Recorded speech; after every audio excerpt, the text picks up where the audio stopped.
Hello everyone, তোমাদের সবাইকে Jessica চ্যানেলে স্বাগত জানাই। আশা করি তোমরা সবাই ভালো আছো। আজকে আমরা যে পজিশন নিয়ে কথা বলবো এটা হচ্ছে চটপট ঝটপট ট্যাকটিক সিরিজের আরেকটি নতুন পজিশন এবং সুন্দর পজিশন। তোমরা জানো যে আমি এই সমস্ত পজিশন কিন্তু ইনস্টা, টেলিগ্রাম আর ইউটিউবের কমিউনিটি পোস্টে দিয়ে থাকি। তো সেখানে তোমরা অনেকটা সুযোগ পাবে ভাবার জন্য, এবং তারপর আমি কিন্তু সেই পজিশনের উত্তর নিয়ে বা অ্যান্সার নিয়ে আমি কিন্তু একটা ভিডিও বানাই। তো চলো শুরু করা যাক। এই পজিশনটা হচ্ছে ব্ল্যাক টু প্লে, এবং প্রথমেই আমরা জানি আমাদের দেখতে হবে ফোর্সিং মুভস। ফোর্সিং মুভস এর মধ্যে পড়ছে চেক, ক্যাপচার, থ্রেট। ওকে, তো চেক এই পজিশনে কতগুলো আছে দেখতে পারো।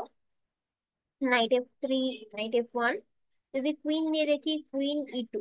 ওকে, এই তিনটে চেকই এখানে কিন্তু রয়েছে, যেগুলোর কোনোটাই কিন্তু যদি তোমরা একটু ক্যালকুলেট করো লাভ হবে না। অনেক সময় কুইন স্যাক্রিফাইস করেও লাভ হয়, বাট এখানে হবে না।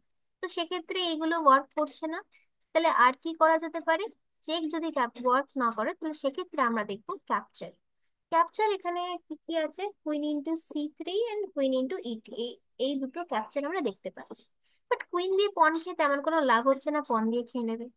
এবার তোমরা বলবে যে কুইন দিয়ে নাইট খেয়েও তো লাভ হচ্ছে না। হ্যাঁ, একদমই তাই। কুইন দিয়ে যদি আমরা নাইট খাই আমরা পাবো 3 পয়েন্ট, বাট হোয়াইট পাবে 9 পয়েন্টস। তাহলে আমাদের -6 হয়ে গেল, আমরা 6 পয়েন্ট লস করলাম। কিন্তু বন্ধুরা, এখন দেখো, এখনই তো আসল ম্যাজিকটা আসছে।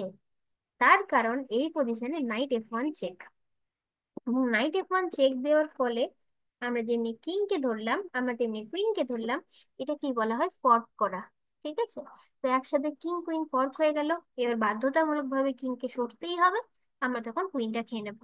তাহলে এখন বন্ধুরা আমরা কিন্তু একটা পিস আপ হয়ে গেলাম, তাই তো? আশা করি তোমাদের ভিডিওটা খুব ভালো লেগেছে।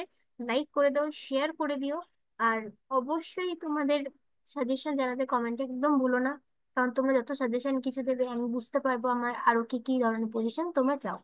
ওকে, তা চলো আরেকবার এই পজিশনটা দেখে নিই। এইরকম একটা পজিশন ছিল যেখানে ব্ল্যাক একটা পন ডাউন ছিল। সেই পজিশনে তাহলে বন্ধুরা বুঝতে পারলে তো, সবসময় যে এমন নয় যে পন ডাউন মানে আমরা আমাদের মাইনাস পজিশন, আমরা কিন্তু পন ডাউন থেকেও জিততে পারি, তাই তো? Queen into E3, queen into E3 এবং নাইট F1। ওকে, ব্রিলিয়ান্ট একটা পজিশন আমার মতে, এবং তাই জন্য এখানে এই পজিশনটা দেওয়া হয়েছে। তোমরা জানো যে এই চ্যানেলে সমস্ত ট্যাকটিক্স এর পজিশন আমি নিজে সিলেক্ট করি, এবং প্রত্যেকটা পজিশনই খুব সুন্দর, খুব সুন্দর। ওকে, চলো দেখা হচ্ছে পরের ভিডিওতে। Till then, by.